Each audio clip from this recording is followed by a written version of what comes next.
अस्सलाम वालेकुम नाज़रीन, उम्मीद करता हूँ आप सब ठीक होंगे। और आज के व्लॉग का जो है अफसोस के साथ शुरुआत करते हैं और आपको कुछ अहम चीज़ें बताते हैं। मैं आपको कुछ दिनों पहले से बता रहा हूँ और मैंने कई बार आपको लोगों को ये भी कहा है कि ये जो हुकूमत है वो इस्लाम मुखालिफ है।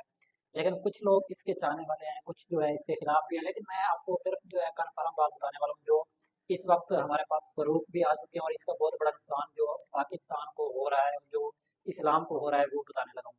तो आप लोगों ने इस वीडियो को कहीं पर भी मिस नहीं करना है, क्योंकि आप लोग आते हो शुरुआत के ही 30 सेकंड 1 मिनट देखकर चले जाते हो, फिर आपको असल मालूमात मिल ही नहीं पाती कि हम आपको बता क्या रहे हैं। लेकिन अभी जो है छोटी सी वीडियो बनाएंगे और आपको अहम बात बताने लगेंगे। सबसे बड़ी बात ये है कि हुकूमत की तरफ से जो मदारस हैं उनकी रजिस्ट्रेशन को मनसूख कर दिया गया है। मतलब कि ये जो रजिस्ट्रेशन है इसको मुकम्मल तौर पर अभी तक ख़त्म कर दिया गया है और इसके ऊपर जो है इस्लामी जो जमातें हैं वो अभी फ़िलहाल अपने लाए अमल का जवाब नहीं दिया, लेकिन लाए अमल की तैयारी कर रही हैं। क्योंकि इससे बहुत बड़ा नुकसान होगा कि आप ये देखेंगे एक मदारस की रजिस्ट्रेशन, मैं आज आपको समझाने की कोशिश करूंगा कि रजिस्ट्रेशन होती क्या है और इसका फ़ायदा और इसका नुकसान क्या होता है, वो आपको थोड़ा समझाता हूँ। पहले आज से कुछ अर्सा पहले ये होता था, जो मदारस रजिस्ट्रेशन में आते थे तो उनको हुकूमत फ़ंड भी देती थी।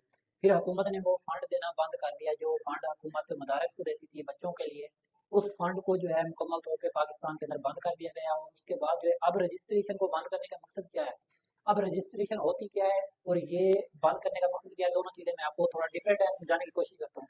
तो पहली बात मैं आपको बता दूं कि रजिस्ट्रेशन बंद कर दी गई, इससे पाकिस्तान के मदारस जो है उनको ये इफेक्ट पड़ेगा, जो बाहर से फंड आते थे वो अब नहीं मिलेंगे। अब मतलब कि अगर मैं मदरसे में पढ़ के आया हूँ, मुझे मालूम है इसका कि जब हम मदरसे के अंदर पढ़ते हैं तो तलबा जो है अच्छी तालीम लेकर बाहर निकलते हैं और फिर अल्लाह ताला की कुदरत उस पर मेहरबान हो जाती है और वो बंदा जो है अच्छे लेवल पे पहुंचने के बाद जो है बाहर चला जाता है, कहीं पढ़ाने के फील्ड में या किसी भी फील्ड में बाहर चला जाता है। जब वो बाहर जाके काम करते हैं वो अपने उस्ताद के कॉन्टेक्ट में होता है। तो उस्ताद के साथ जब कॉन्टेक्ट में बंदा होता है और वहाँ से उसकी किस्मत बदलती है और वो अच्छे लेवल पर जाने लगता है, तो उसका दिल करता है कि मैं अपने मदारस जहाँ पर मैं पढ़ा हूँ, जहाँ पर मैंने पढ़ाई की, जहाँ पर मुझे तालीम मिली, तो मैं उस मदारस की खिदमत कर सकूँ। तो वो फिर वहाँ से फंडिंग जो है उस रजिस्ट्रेशन जो मदारस होते हैं वो हुकूमत के अंडर में होते हैं और उसकी जो सारी मालूमात होती है वो हुकूमत को होती है। तो उसका एक मदारस का एक अकाउंट बनाया जाता है, जिस अकाउंट के अंदर जो है हुकूमत के अंडर जो अकाउंट होता है उसके अंदर पेमेंट आती है। फिर ये मदारस वहाँ से मदारस के जो सीनियर उस्ताद हैं या सीनियर वहाँ पर जो बैठे होते हैं नाजिम, तो वो वहाँ से फंडिंग के पैसे ले आते हैं। तो अब इस सूरत में जो बाहर से बंदा मदारस को फंडिंग करने की कोशिश करेगा वो फंडिंग नहीं होगी। पहला इफेक्ट ये पड़ेगा कि बाहर से जो है मदारस जो चलते हैं और बाहर से जो फंडिंग आती है वो बंद हो जाएगी। अब इसका जो दूसरा इफेक्ट है वो ये पड़ेगा कि मदारस जो पाकिस्तान के ये रजिस्ट्रेशन बैन होने से दूसरी जो इसकी इफेक्ट ये पड़ने वाला है कि इसके अंदर जो तलबा बाहर से पढ़ते हैं या दूर दूर से आते हैं उनके जो पढ़ाई के मामला हैं उसके ऊपर बहुत बड़ा इफेक्ट पड़ने वाला है। तो ये दो डिफरेंट इफेक्ट है, क्योंकि आप देखो जब एक फंडिंग, आपको पता होना चाहिए रजिस्ट्रेशन मदारस की बाहर से फंडिंग होती है और फंडिंग वही तलबा और वही बच्चे करते हैं जो यहाँ से पढ़ के निकलते हैं, फिर बाहर जाते हैं, बाहर जाके काम करते हैं, तो वो वहाँ से फंड करते हैं और इस तरह से जो है मामला दुरुस्त होते हैं। तो पहले आपको देखेंगे जो हमारे पास चमड़े का रेट था उसको बिल्कुल डोल कर दिया गया, तो वो मदारस जो होते थे चमड़े के जरिए, तो चमड़े के का जो फीस थी, ये जो पैसे थे उसको बिल्कुल डोल कर दिया गया। एक तो इस तरह से जो है मदारस को कमज़ोर करने की कोशिश की गई। जब ये कोशिश नाकाम हुई तो उसको अब जो है रजिस्ट्रेशन बैन कर दी गई। और मैं आपको बता दूं कि सबसे बड़ी और अफसोसनाक खबर ये भी है कि ये हरकत नवाज शरीफ साहब ने अपने दौर में सन 2017-18 में भी की थी, जब उसने मस्जिद से मीनार उतारने की कोशिश कराई और उसके बाद जो अंजाम हुआ उसका वो आप लोग देंगे। उसी का छोटा भाई उसी नक्शे कदम पर चल कर ये बहुत बड़ी हरकत उसने की है। क्योंकि देखें इसके बाद मेरे साथ क्या होता है वो एक अलग बात है, क्योंकि इस्लाम के ऊपर जब बात आएगी वो हम बर्दाश्त नहीं कर सकते।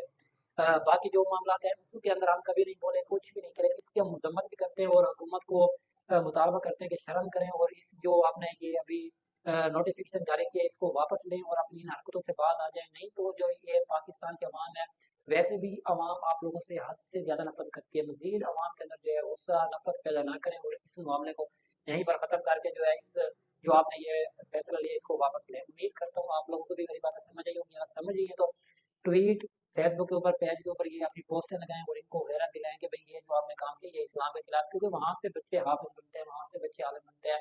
अगर मदारस को इस तरह से कमज़ोर किया जा रहा है तो फिर आप देखेंगे हमारे पाकिस्तान के अंदर ही इस्लाम को खतरा है। तो आज का ये पहला जो व्लॉग था हमारा ये आप तक पहुंचाना था और ये खबरें आप तक पहुंचानी थी ताकि आप लोगों को इस चीज़ की मालूमात मिल सके। मजीद हम थोड़ी देर में एक बहुत बड़ा व्लॉग लेकर आने वाले हैं जिसके अंदर हम आपको बताएंगे कि इमरान खान के साथ क्या होने वाला है और जिसके अंदर हम आपको ये भी बताएंगे उस व्लॉग में कि भाई शाम की हालत क्या है। और कुछ लोग जो है ईरान की मुखालफत में जो बशर अल असद है उसके खिलाफ वो प्रोपोगंडा कर रहे हैं। वो देखें, इस बात से मैं आपको बता दूं, उस व्लॉग में बताऊंगा कि बशर अल असद कौन था और उसने शाम के अंदर क्या क्या जुल्म किए, वो सारे आपको नेक्स्ट व्लॉग के अंदर हर चीज़ आपको क्लियर में बता दूंगा। और अब जो है फ्यूचर में शाम के अंदर क्या होने वाला है और अमेरिका इसराइल की साजिश किस तरह से कामयाब हो रही है, वो सारा अगले ब्लॉग में हमको आपको कुछ वक्त के अंदर लेकर आने वाला है, जिसमें ये सारी चीज़ें बताएंगे। उम्मीद करता हूँ आपको समझ आई होंगी और ये भी उम्मीद करता हूँ कि आप हमारा जो अगला व्लॉग है उसको देखने की भी कोशिश करेंगे और देखेंगे भी सही और शेयर भी करेंगे। तब तक मुझे इजाज़त दें, इंशाअल्लाह ताला मिलते हैं कुछ ही वक्त में